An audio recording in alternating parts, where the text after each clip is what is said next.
और आज की सबसे बड़ी खबर जिस पर पूरे देश की नजर वो उत्तर प्रदेश के पूर्व मुख्यमंत्री और भारतीय जनता पार्टी के वरिष्ठ नेता कल्याण सिंह से जुड़ी, जिनका कल रात लखनऊ में निधन हो गया।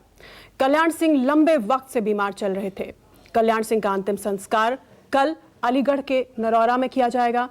कल्याण सिंह के निधन पर उत्तर प्रदेश में 3 दिन का राजकीय शोक घोषित किया गया है। साथ ही कल एक दिन के सार्वजनिक अवकाश की भी घोषणा हुई है। राष्ट्रपति, प्रधानमंत्री समेत तमाम दिग्गज नेताओं ने कल्याण सिंह के निधन पर शोक व्यक्त किया है।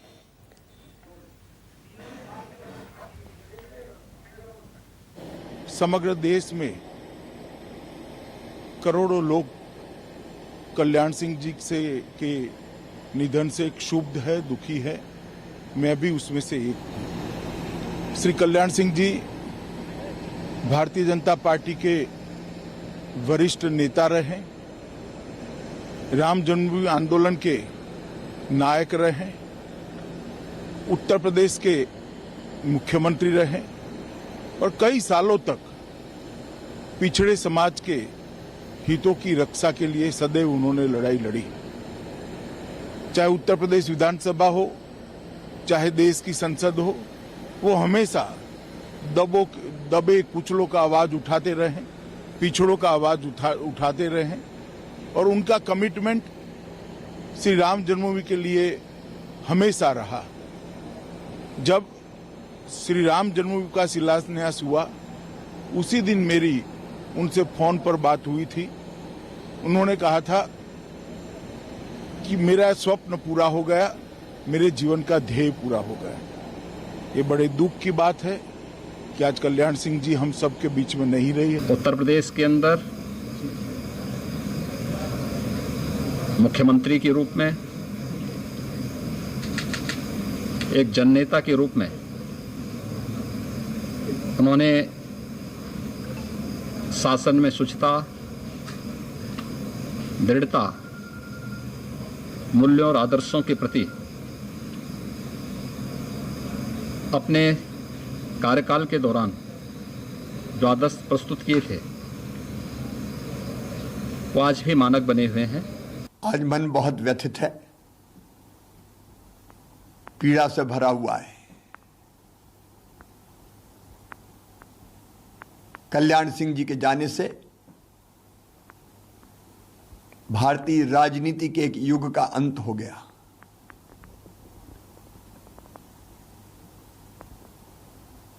वे राष्ट्रभक्त थे, वे राम भक्त थे।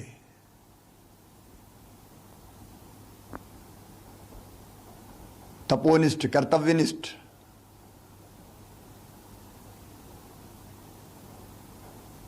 कल्याणकारी, एक ऐसे नेता जिन्होंने अपने मूल्यों से कभी समझौता नहीं किया। बीजेपी के वरिष्ठ नेता के साथ साथ वो पिछड़े वर्ग के जमीनी नेता भी रहे हैं। हालांकि उनके राजनीतिक जीवन में बहुत चुनौतियां आई हैं, तो उसका उन्होंने काफ़ी डटकर मुकाबला किया, बड़े संघर्षशील रहे। उनके निधन पर हमारी पार्टी गहरा दुख प्रकट करती है और कुदरत से ये प्रार्थना करती है कि उनके अनुयायियों व उनके परिवार को इस दुख को सहन करने की शक्ति प्रदान करें। तमाम दिग्गज नेता अपनी श्रद्धांजलि देते हुए और इस वक्त की बड़ी खबर यह है कि थोड़ी देर में लखनऊ पहुंचने वाले हैं प्रधानमंत्री नरेंद्र मोदी। कल्याण सिंह को श्रद्धांजलि देने पहुंच रहे हैं लखनऊ प्रधानमंत्री नरेंद्र मोदी। अब से थोड़ी देर में तमाम आला नेताओं का लखनऊ पहुंचना, कल्याण सिंह को श्रद्धांजलि देना जारी है और प्रधानमंत्री अब से थोड़ी देर में लखनऊ पहुंचेंगे कल्याण सिंह को श्रद्धांजलि देने। हमारे साथ लखनऊ से जहां पार्थिव शरीर कल्याण सिंह का रखा है उनके आवास पर, वहां से हमारे साथ हमारे सहयोगी मानस श्रीवास्तव जुड़ गए हैं। मानस, क्या खबर मिल रही है, कब तक प्रधानमंत्री पहुंचने वाले हैं और कौन लोग वहां पहुंचे हैं जहां कल्याण सिंह का पार्थिव शरीर रखा गया है? परिजनों से आपकी क्या बातचीत हुई, जरा हमारे दर्शकों को बताइए।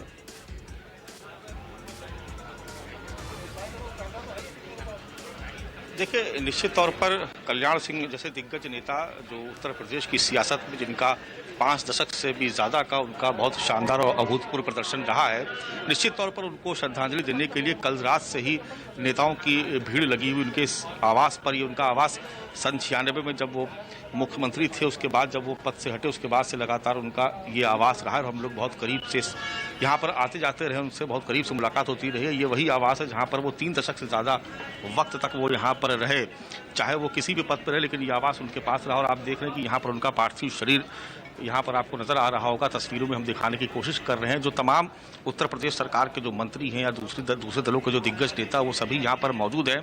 प्रधानमंत्री नरेंद्र मोदी का आगमन थोड़ी देर में होना, उनको रिसीव करने के लिए मुख्यमंत्री योगी आदित्यनाथ और दूसरे कई मंत्री एयरपोर्ट पर पहुंच चुके हैं और बस उनके आने की ही प्रतीक्षा हो रही है। और उसके बाद का जो कार्यक्रम है वो यहाँ से उनका जो एक शव का वाहन जिसको बहुत सजाया गया है और उसको उस वाहन के जरिए वो यहाँ पर जो काफिला है वो निकलेगा, यहाँ से मूव करेगा और सीधे विधानसभा पहुँचेगा। चूँकि उत्तर प्रदेश सरकार में वो 2 बार मुख्यमंत्री रहे हैं, लिहाजा विधान भवन में उनका पार्थिव शरीर रखा जाएगा। और विधान भवन के ठीक सामने भारतीय जनता पार्टी का कार्यालय है और उस कार्यालय में भी उनके शव को ले जाया जाएगा और वहाँ पर भी उनको भावभीनी श्रद्धांजलि दी जाएगी। अंतिम दर्शन के लिए तमाम कार्यकर्ताओं की भीड़ वहाँ पर जुटी हुई है।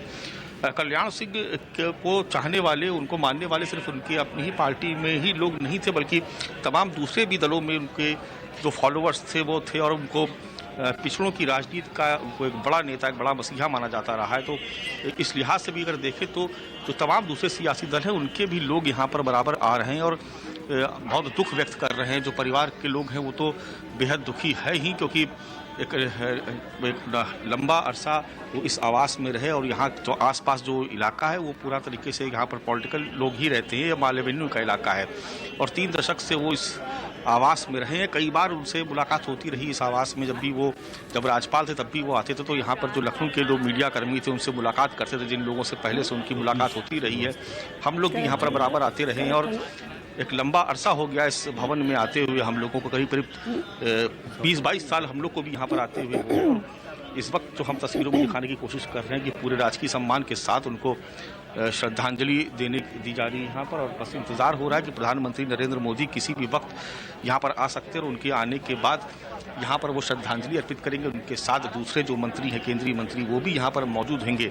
राजनाथ सिंह को भी यहाँ पर आना। और एक बात मैं जिक्र करना चाहूँगा कि राजनाथ सिंह से रिश्ता उनका बहुत करीबी और बड़ा भावनात्मक रहा है और कई बार इस तरह की बातें होती रही कि जब कल्याण सिंह जब मुख्यमंत्री पद से हटे तो उसके बाद रामप्रकाश गुप्ता और उसके बाद राजनाथ सिंह को कमान सौंपी गई थी, वो उत्तर प्रदेश की कमान सौंपी गई थी। लेकिन तमाम मंचों पर जब राजनाथ सिंह और कल्याण सिंह एक साथ जब खड़े हो जाते थे तो वो समा देखने वाला होता था। हम लोगों ने कई बार सुदृश्य को देखा और कार्यकर्ताओं में जो उत्साह उस वक्त देखने को मिलता था वो भी बड़ा अद्भुत होता था। तो आज राजनाथ सिंह जो कि बहुत दुखी हैं और उनका भी लखनऊ से बहुत गहरा रिश्ता रहा और कल्याण सिंह के उससे उनकी नज़दीकी बहुत ज़्यादा थी, वो उनको अपना बड़ा भाई मानते थे और वो भी यहाँ पर श्रद्धांजलि देने के लिए यहाँ पर कुछ ही देर में आने वाले हैं। तो निश्चित तौर पर अभी यहाँ पर जो तमाम आप जो सियासी दिग्गज हैं देश के, उनको आप उनके आवास पर देखेंगे। लेकिन फिलहाल जो माहौल है वो बेहद गमगीन है, बड़ा दुख भरा माहौल है और यहाँ जो उनके परिवार के लोग हैं उनको भी बहुत पीड़ा है।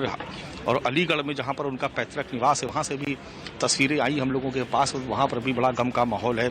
जो उनके गांव के लोग हैं और उनके आसपास के जो इलाके के लोग हैं वो उनसे इस तरीके का भावनात्मक लगाव था कि बहुत सारे लोग अलीगढ़ से यहाँ पर आ भी चुके, उनके परिवार के लोग। अलीगढ़ और बुलंदशहर का एक बॉर्डर पड़ता है जहाँ पर उनका पैतृक गांव है, नरौना जिसका नाम है, वहाँ पर उनका अंतिम संस्कार कल किया जाना है। लेकिन आज दोपहर में 3 बजे एयर एम्बुलेंस के जरिए उनको लखनऊ से उनके पैतृक निवास स्थान यानी अलीगढ़ लेके जाया जाएगा। उसके बाद कल बिल्कुल मानस कि लगातार तस्वीरों में देख रहे हैं कि हम ये दिखाने की कोशिश कर रहे हैं कि जो तमाम जो चाहे ब्यूरोक्रेट्स हों या जो पॉलिटिकल लोग हैं उन सबका यहाँ पर लगातार आगमन बना हुआ है। बिल्कुल मानस, आप हमारे साथ बने रहिए। मानस तस्वीरें दिखा रहे हैं सीधे कल्याण सिंह के आवास से, जहां आप देख रहे हैं यूपी के मुख्यमंत्री योगी आदित्यनाथ को और थोड़ी देर बाद पीएम नरेंद्र मोदी भी लखनऊ एयरपोर्ट पहुंचेंगे। तमाम राजनीतिक नेताओं का आना वहां पे जारी है और भी लोग उनके गृहनगर अलीगढ़ से वहां आ रहे हैं। तमाम लोग आ रहे हैं श्रद्धांजलि देने के लिए। कल्याण सिंह बहुत बड़ा नाम बीजेपी के लिए, बीजेपी को नई बुलंदियों में पहुंचाने के लिए, न सिर्फ उत्तर प्रदेश बल्कि राम मंदिर आंदोलन के जरिए पूरे देश में ही। मेरे साथ इस वक्त एक पैनल जुड़ चुका है, मेरे साथ मेरे वरिष्ठ सहयोगी राजीव रंजन स्टूडियो में मेरे साथ जुड़े हुए हैं, साथ ही हमारे साथ अशोक तिवारी लखनऊ से जुड़े हुए हैं, अनिला सिंह बीजेपी की प्रवक्ता हमारे साथ जुड़ चुकी हैं, कपिल श्रीवास्तव समाजवादी पार्टी से हमारे साथ जुड़ चुके हैं और मानस तो ऑलरेडी हमारे साथ जुड़े ही हुए हैं जो कल्याण सिंह के आवास पर हैं। मैं राजीव आपके पास सबसे पहले आती हूँ। आपने बेहद करीब से कल्याण सिंह की राजनीति को, यूपी की राजनीति को, बीजेपी पूरे इस राजनीतिक सफर को देखा है। एक दो पंक्तियां हैं जो खुद कल्याण सिंह ने लिखी थी, शूलों से खेला हूं फूलों से मनुहार नहीं, टूक टूक तन हो लेकिन झुकना स्वीकार नहीं।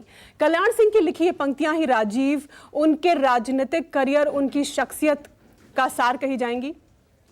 देखिए शीतल, सबसे पहले मैं शुरुआत इस बात से करता हूं कि कल्याण सिंह के एक बहुत करीबी को उनके निधन होने के बाद मैंने फोन किया तो उनका यह कहना था कि एक सच्चा हिंदू अगर हृदय से होगा तो इससे अच्छा देह छोड़ने का वक्त कुछ नहीं हो सकता है। सावन पूर्णिमा के दिन जब 7 बजे कल शाम को सावन पूर्णिमा लगी और उसके बाद कल्याण सिंह ने अपना देह छोड़ा, तो एक हिंदू के लिए जो हृदय से हिंदू है उसके लिए ये जो मुहूर्त था इससे अच्छा हो नहीं सकता। 89 साल की उनकी उम्र थी। जिस 2 लाइनों का जिक्र आपने किया है, देखिए आदमी पद से नहीं कद से बड़ा होता है। कल्याण सिंह कोई बहुत ज्यादा 4 साल से भी कम वक्त तक उत्तर प्रदेश के मुख्यमंत्री रहे थे और ये कोई ऐसा कार्यकाल नहीं है जिसके लिए उनकी इतनी चर्चा की जाए। जो बच्चे 25-30 साल के हैं उनको ये बात नहीं मालूम होगी। कल्याण सिंह भारतीय जनता पार्टी या देश के उन चुनिंदा राजनीतिज्ञों में से हैं जिन्होंने कभी कुटिल राजनीति नहीं की, कभी कुटिल चालें नहीं चली, जो दिल से चलते थे और जो कुछ भी वो करते थे। आप देखिए भारतीय जनता पार्टी से 2 बार उनकी तकरार हुई, बिल्कुल 2 बार उन्होंने पार्टी छोड़ी और दोनों बार पार्टी छोड़ने के बाद जब हम उनसे मिलने जाते थे, बात करने जाते थे तो वो बार बार कहते थे कि हमारी रगों में संघ और भारतीय जनता पार्टी का खून दौड़ रहा है। और छोड़ते वक्त ये भी कहते थे कि अब मेरी लाश जाएगी बीजेपी कार्यालय। और आप सोचिए कि वो पार्टी छोड़ के नई पार्टी बनाते थे और जब पत्रकार उनसे मिलने जाते थे तो कहते थे कि मेरी रगों में संघ और बीजेपी का खून दौड़ रहा है। लेकिन ये जो लोग मुझसे जैसा करवाने चाहते हैं कल्याण सिंह को कोई झुका नहीं सकता जी। उस चक्कर में मैं आपको बताऊं, जब वो पहली बार निकले थे, जब चुनाव हुआ उत्तर प्रदेश में, उन्होंने पहले से भविष्यवाणी कर रखी थी कि भारतीय जनता पार्टी 100 से ज्यादा सीटें इस बार नहीं पाएगी। आपको मालूम है कि कल्याण सिंह के मुख्यमंत्री रहते हुए 50 सीटें लोकसभा की बीजेपी पाने में कामयाब रही थी, जो उसका अच्छा। दूसरी बात है यूपी में पहली सरकार उनकी बदौलत बनी, पहली सरकार। और दूसरी बात यह है कि जिस तरह से आज के राजनेता कर रहे हैं, आप कल्याण सिंह, मैं जानता हूं और जो लोग उनके करीबी हैं सब जानते हैं, भगवान श्री राम और हनुमान की पूजा वो बहुत जबरदस्त तरीके से करते थे, उनकी बहुत आस्था थी। मगर आप मुश्किल से उनकी एक तस्वीर, एक वीडियो दिखा सकते हैं जब वो किसी मंदिर में पूजा कर रहे हो। वो इस तरह के आडंबरों से बिल्कुल दूर रहा करते थे। पूजा पाठ ये सब चीजें उनकी अपनी हुआ करती थी, इसका कोई आडंबर नहीं, इसका कोई प्रचार नहीं हुआ करता था। दूसरी मैं आपको बता दूं, जो मैं बार बार ये कह रहा हूं कि नई पीढ़ी के लोगों के लिए जानना जरूरी है कि इस तरह के राजनेता इस देश में पैदा हुए हैं। पहली बार उन्होंने जब मुख्यमंत्री पद की शपथ ली, उसके बाद वो पूरे मंत्री परिषद के साथ अयोध्या गए, बिल्कुल बिल्कुल, और वहां पर उन्होंने दर्शन किया और वहीं पे कसम राम की मंदिर वहीं बनाएंगे, ये नारा वहीं पर दिया। तीसरी बात ये है कि बहुत लोग ये जानते हैं, कट्टर हिंदुत्व और हिंदू के प्रति आस्था रखना, ये 2 चीजें हैं। कल्याण सिंह को मैं भी कभी भी कट्टर हिंदुत्व की श्रेणी में, कट्टर हिंदुत्व के नेता की श्रेणी में ना इसका उन्होंने प्रदर्शन किया। जब जो बाबरी मस्जिद विध्वंस हुआ, जो विवादित ढांचा जिसको कहते हैं, उसके बाद आप योगेंद्र नारायण उस वक्त उत्तर प्रदेश के मुख्य सचिव थे, आप उनकी किताब पढ़िए, उन्होंने संस्मरण लिखा है कि बहुत दुखी थे वो। ऐसा नहीं था कि वो बहुत खुश थे। जब गृह मंत्री का फोन आया था, ये बहुत चर्चित किस्सा, उन्होंने कहा जो कार्रवाई करना करो, मैं गोली नहीं चलवा सकता हूं। योगेंद्र नारायण जब सबके हाथ कांपे हुए थे, डीएम, एसपी, चीफ सेक्रेटरी सब सस्पेंड होने या बर्खास्त होने का डर सबको था, जो सरकारी अधिकारी ब्यूरोक्रेट्स उस वक्त थे। कल्याण सिंह ने योगेंद्र नारायण से कहा कि इस्तीफा, सादा कागज ले आओ, मैं इस्तीफा लिखता हूं। अपना इस्तीफा वहीं बैठे बैठे उन्होंने। तो ब्यूरोक्रेसी में जो लोग हैं वो जानते हैं कि कल्याण सिंह किस तरह के आदमी है। आज जो एसटीएफ है, जिससे माफियाओं, शूटरों की सरकार आने के बाद हाथ कांपते हैं, वो उस एसटीएफ का निर्माण कल्याण सिंह ने किया था। और बिना किसी भेदभाव के माफियाओं को खत्म करने का, एलिमिनेट करने का, ये नारा जो योगी आदित्यनाथ अब देते हैं कि जेल के अंदर जाएं या ऊपर, ये कल्याण सिंह का नारा था। और कल्याण सिंह कभी इस बात से कभी पीछे नहीं हटे। जिस चीज को उन्होंने ठान लिया उसको किया। अगर पार्टी में उनको दरकिनार किया गया, आप सबको मालूम है कि 2004 के लोकसभा चुनाव में अटल बिहारी वाजपेयी के निवेदन पर वो फिर पार्टी में आए, लेकिन फिर पार्टी के शीर्ष नेतृत्व ने उनको जिस तरह से अनदेखा किया, 2009 में फिर वो छोड़ गए और इस बार तो कसम खाकर गए कि अब तो कभी नहीं आऊंगा, मेरी डेड बॉडी ही आएगी अब यहाँ। तो उनके बारे में बहुत किस्से हैं अभी। बिल्कुल, मैं और मेहमानों के पास भी चलती हूँ। अनिला, जैसा राजीव ने कहा कि बीजेपी को ना केवल उत्तर प्रदेश में बुलंदियों तक पहुंचाने का जिम्मा या जो भी श्रेय है वो जाता है कल्याण सिंह को, बल्कि देश भर में इसलिए भी क्योंकि राम मंदिर जो पूरा मूवमेंट चला आंदोलन, उसके मुखर प्रखर चेहरों में से एक कल्याण सिंह। जी बिल्कुल शीतल, इसमें कोई दो राय नहीं है। मेरी आवाज एको करे, इसको ठीक करवा नहीं, हम आपको सुन रहे हैं, बिल्कुल अच्छे से सुन रहे हैं। मुझे दिक्कत होती है ना जब आवाज वापस आती, तो इसमें कोई दो राय नहीं है। और जो बीजेपी के जो संस्था बनी थी भारतीय जनता पार्टी, उसके ये संस्थापक सदस्य रहे हैं। तो भारतीय जनता पार्टी देखिए अपने परिवार से ही रूठा जाता है, बीच में 2 बार रूठे परंतु अपने परिवार में वापस आ गए, क्योंकि वो खुद ही कहते थे कि मेरी रगों में भारतीय जनता पार्टी और आरएसएस का खून दौड़ रहा है। और जिसकी रगों में भारतीय जनता पार्टी और आरएसएस का खून दौड़ेगा तो वो कहीं उसका और मन ही नहीं लग सकता, क्योंकि बेसिक जो चरित्र होता है वो हम लोगों में गठित होता है। गठित कैसे होता है? जो हमारा विजन है उसी लाइन पर हम लोग चलते हैं। पर जैसे ये कहा जाए, ये कल्याण सिंह जी कहते भी थे कि भाई मैं दिमाग से नहीं दिल से राजनीति करता हूँ, और दिल से राजनीति करते थे, इसीलिए तो विराट हिंदू सम्राट भी थे। और जब हिंदू सम्राट बोलते हैं हम, तो जो हिंदुज्म क्या, हिंदुत्व क्या है? ये वे ऑफ लाइफ है, और हमारी वे ऑफ लाइफ तो ये है ना, वसुधैव कुटुंबकम। तो सबको साथ लेकर आगे बढ़ने का हमेशा प्रयास किया गया। इसीलिए जब वो मुख्यमंत्री बने पहली बार, उत्तर प्रदेश में प्रशासन क्या होता है इसका उदाहरण उन्होंने स्थापित कर दिया। बिल्कुल बिल्कुल, आप सभी हमारे साथ बने रहिए। एक छोटे से कमर्शियल ब्रेक की मजबूरी है। हम इस विशेष कवरेज पर बीजेपी के दिग्गज नेता कल्याण सिंह जो अब हमारे बीच नहीं है, उनको थोड़ी देर में श्रद्धांजलि देने प्रधानमंत्री नरेंद्र मोदी भी लखनऊ पहुंच रहे हैं। तमाम मेहमान हमारे साथ जुड़े हुए हैं। एक छोटा सा ब्रेक, आप देखते रहिए न्यूज़ 24। बीजेपी के दिग्गज नेता, हिंदुत्व के पुरोधा कल्याण सिंह अब हमारे बीच नहीं रहे हैं। कल रात मल्टीपल ऑर्गन फेलियर से उनका निधन हो गया। इस वक्त उनका पार्थिव शरीर लखनऊ में उनके आवास पर अंतिम दर्शन के लिए, श्रद्धांजलि के लिए रखा गया है। थोड़ी देर में प्रधानमंत्री नरेंद्र मोदी लखनऊ पहुंचेंगे कल्याण सिंह को के अंतिम दर्शन के लिए, उन्हें श्रद्धांजलि देने के लिए। ये तमाम तस्वीरें आप देख रहे हैं। आप देख रहे हैं पूर्व मुख्यमंत्री मायावती अंतिम दर्शन करती हुई, फिर इसके अलावा यूपी के मुख्यमंत्री योगी आदित्यनाथ की तस्वीर भी हमने देखी। सभी दिग्गज कल्याण सिंह को नमन करने उनके आवास पर पहुंच रहे हैं, जहां उनका पार्थिव शरीर रखा गया है। हमारे साथ स्टूडियो में सब मेहमान जुड़े हुए हैं। एक बार फिर आपको आपका इंट्रोडक्शन करा देती हूँ। मेरे साथ राजीव रंजन हैं, वरिष्ठ सहयोगी अनिला सिंह बीजेपी की प्रवक्ता हैं, कपिश श्रीवास्तव समाजवादी पार्टी के नेता हैं, अशोक तिवारी लखनऊ से हमारे साथ जुड़ गए हैं, और साथ ही मानस श्रीवास्तव कल्याण सिंह के आवास से हमारे साथ जुड़े हुए हैं। कपिश श्रीवास्तव के पास चलती हूँ, समाजवादी पार्टी के नेता कपिश। समाजवादी पार्टी के साथ कल्याण सिंह का एक बेहद ही दिलचस्प रिश्ता था, लव हेट रिलेशनशिप। चाहे फिर वो 1991 में मुलायम सिंह को पटकनी देकर पहली बीजेपी की सरकार बनाना, या फिर 2009 में वो तस्वीर, वो बेहद अहम तस्वीर जो हम सब ने देखी जब मुलायम और कल्याण एक साथ हो लिए। इस रिश्ते के बारे में कुछ बताइए। देखिए शीतल जी, सबसे पहले तो हम आपके चैनल के माध्यम से भारत के यशस्वी सहिष्णुवादी नेता तथा समाजवाद को दिल में बसाने वाले यशस्वी पूर्व मुख्यमंत्री उत्तर प्रदेश व महामहिम राज्यपाल के गोलकवासी होने पर हम उन्हें अश्रुपूरित श्रद्धा सुमन अपनी तरफ से और अपनी पार्टी की तरफ से तथा उन्हें शत-शत नमन करते हैं। कल्याण सिंह जी जिस परिवेश से उठ करके उत्तर प्रदेश साथ देश का नेतृत्व उन्होंने प्रदान किया, वो अद्वितीय था। जिस परिवार में उन्होंने जन्म लिया था वहां चांदी का चम्मच था, और निश्चित रूप से वो अपनी मेधावी प्रतिभाओं का परिचय देते हुए उन्होंने प्रदेश और देश के लिए अच्छे काम भी किए और नेतृत्व भी किया। लेकिन इसमें कहीं दो राय नहीं कि चूंकि वो सहिष्णुवादी एक नेता थे और कहीं ना कहीं समाजवाद के पोषक थे, इसलिए भारतीय जनता पार्टी की जो कठोर नीतियां थी कुछ जगहों पे वो उनसे सहमत नहीं हो सकी।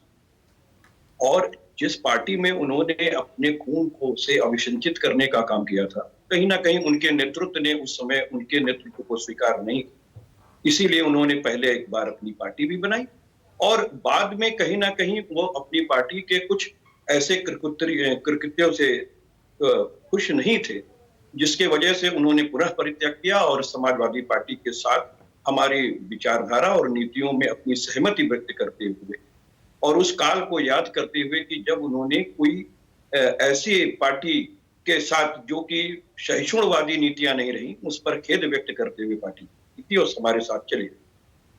और निश्चित रूप से आगे जिस तरीके से उनका कार्यकाल रहा या उन पे जो भी बातें रही हों, ये तो वही बेहतर जानते रहे होंगे। जी। लेकिन समाजवादी पार्टी उन्हें एक अच्छा नेता, देश का यशस्वी मुख्यमंत्री, यशस्वी राज्यपाल मानती है और उनका निर्विवादित जीवन रहा है। निश्चित रूप से जब वो उत्तर प्रदेश के मुख्यमंत्री रहे या राज्यपाल रहे, जो भी उन्होंने निर्णय लिए हैं उस पर कभी किसी ने टीका टिप्पणी नहीं की है और इसलिए उनको सदैव भारत और उत्तर प्रदेश के नागरिक समेत समस्त देश के लोग उन्हें श्रद्धा सुमन अर्पित करते रहेंगे और याद करेंगे। बिल्कुल राजीव, इसी बात को आगे बढ़ाते हुए हम बात कर रहे थे मुलायम सिंह और कल्याण सिंह के रिश्ते की, लव हेट रिलेशनशिप जो था, इससे जुड़े कई किस्से आपके पास हैं। देखिए, उत्तर प्रदेश की राजनीति ने ये जो दो नेता पैदा किए हैं वो भारतीय लोकतंत्र में बहुत दिनों तक याद रखे जाएंगे। कल्याण सिंह और मुलायम सिंह के रिश्ते किस तरीके से थे, सबसे पहले मैं एक वाकया बता दूं जो मुझे अच्छी तरह पता है। अब कल्याण सिंह बीजेपी में वापस आए थे, 2004 का चुनाव लोकसभा का लड़ रहे थे। उत्तर प्रदेश के मुख्यमंत्री उन दिनों मुलायम सिंह हुआ करते थे। कल्याण सिंह अपनी पार्टी बना करके बीजेपी में आए थे, कुछ अंतर विरोध भी था और वो चुनाव लड़ रहे थे, बड़े नेता थे। चुनाव के 1-2 दिन पहले ऐसा लग रहा था कि कल्याण सिंह शायद चुनाव हार जाए। इस बात की भनक जब मुलायम सिंह को लगी तो मुझे पक्की जानकारी है कि मुलायम सिंह यादव ने कल्याण सिंह की मदद की और वो चुनाव 2004 में कल्याण सिंह लोकसभा का 10,000 वोटों से जीते। इस तरह का रिश्ता था। एक बार कल्याण सिंह जी से मेरी मुलायम सिंह यादव जी से उनसे रिश्ते की बात हो रही थी तो उन्होंने बहुत ही साफ तरीके से बोला था कि 1967 का जो विधानसभा चुनाव था, हम दोनों पहली बार चुनाव जीते। मुलायम मुझसे 7-8 साल छोटा है। हम जब विधानसभा लखनऊ हम जीत करके पहुंचे, चूंकि मैं भी टीचर था, मुलायम सिंह भी टीचर है और दूसरे हम बैकवर्ड तबके से आते थे, पिछड़े तबके से आते थे। उन दिनों पिछड़ों का चुनाव जीतना बड़ी बात हुआ करती थी। पूरा लखनऊ जो है सवर्णों, फॉरवर्ड से भरा हुआ, पढ़े लिखे लोग, शहरी नेताओं से भरा हुआ, चकाचक कपड़े पहने हुए लोगों से भरा रहता था ऐसे नेता। उसमें स्वाभाविक रूप से हम और मुलायम करीब आ गए। बिल्कुल। ये बात ठीक है कि मैं दूसरा चुनाव जीत गया, मुलायम हार गए। मैं तो 67 से 80 तक रहा। देखिए, अतरौली विधानसभा सीट 8 बार उन्होंने लगातार जीती, कुल 10 बार जीती। इसी तरह मुलायम सिंह यादव भी 10 बार। बिल्कुल। और अशोक के पास ब्रेक के बाद जाऊंगी और 80 के जिस चुनाव की आप जिक्र कर रहे हैं जो उन्होंने हारा, उस हार के बाद लड्डू बांटे कल्याण सिंह ने कि भाई हार की फिक्र नहीं है, लड्डू। ये किस्सा भी हम इस पर भी बात करेंगे। एक छोटा सा ब्रेक हम ले रहे हैं, आप देखते रहिए न्यूज़ 24। नमस्कार, मैं हूं मानक गुप्ता। अगर आपको हमारा ये वीडियो पसंद आया हो तो इसे लाइक और शेयर जरूर करें और हाँ, हमें सब्सक्राइब और फॉलो करना ना भूलें ताकि आप देश और दुनिया की कोई खबर मिस ना करें। तो जुड़े रहिए हमारे साथ और देखते रहिए न्यूज़ 24।